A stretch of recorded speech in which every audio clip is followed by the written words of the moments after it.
భీమిలి నియోజకవర్గం సింహాచలం అడవివరం పంచగ్రామాల ప్రజలను ఆక్రమదారులుగా ముద్ర వేయడం సమర్థించబడదు అని మాజీ సర్పంచ్ పాసర్ల ప్రసాద్ అన్నారు. తొలి పావాంచ నుండి పాత అడవివరం జంక్షన్ వరకు నిర్మించిన బీఆర్టీఎస్ రోడ్డుకు సంబంధించి బాధితులకు టీడీఆర్లు మంజూరు చేసిన జీవో చారిత్రాత్మక నిర్ణయమన్నారు. వైసీపీ ప్రభుత్వంలో 273 మంది లబ్ధిదారులకు న్యాయం చేయడం జరిగింది. అయితే కూటమి కార్పొరేటర్ వారిని ఆక్రమదారులుగా చిత్రీకరించడం రాజకీయ నీచత్వమన్నారు. బాధితుల సమస్యపై ప్రత్యేక కమిటీ ఏర్పాటు చేసి జీవో ద్వారా న్యాయం చేయడం నిదర్శనమని తెలిపారు. అందరికీ నమస్కారం. పంచగ్రామాల్లో నివసిస్తున్నటువంటి మా ప్రజల సమస్యలు ఎన్ని ప్రభుత్వాలు వచ్చినా సరే నెరవేరటం లేదు సరికదా.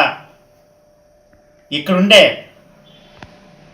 ప్రజలని, వాళ్ళకి భూమిపై ఉండే హక్కుల్ని కొందరు రాజకీయ నాయకులు చులకన చేసి ఆక్రమణదారులని చిత్రీకరించి వాళ్ళు ఇస్తున్న స్టేట్మెంట్లు చూస్తుంటే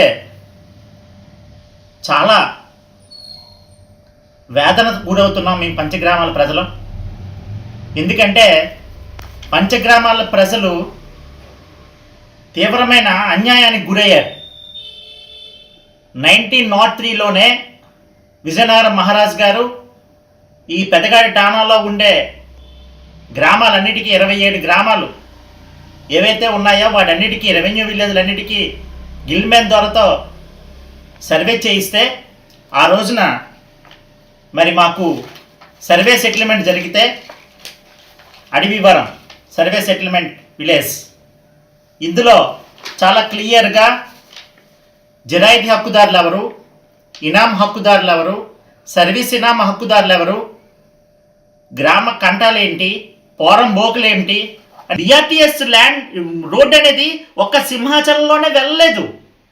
వేపగుంటలో వెళ్ళింది, పురుషోత్తపురంలో వెళ్ళింది, మరి petrol bunk Gopalapatnam petrol bunk దగ్గర నుంచి పురుషోత్తపురం వరకు, వేపగుంట జంక్షన్ దగ్గర నుంచి సింహాచలం పడితెలమ్మ గుడి వరకు, అదేవిధంగా గోశాల నుంచి గోపాలపట్నం పెట్రోల్ బంక్ వరకు, ఇక్కడ అన్ని చోట్ల సజావుగా జరిగిన ప్రక్రియ సింహాచలం నడిబొడ్డులో జరిగిన దానికి ఎందుకు ఇన్ని అవాంతరాలు ఎదుర్కొంటున్నాం, ఎందుకు ఇన్ని సమస్యలు సృష్టిస్తున్నారు? ఇది చాలా హేయం, దారుణం. మరి దయచేసి ఈ పంచగ్రామాల ప్రజల జోలికి వస్తే మాత్రం సహించేది లేదని చెప్పి తెలియజేసుకుంటూ భీమవరం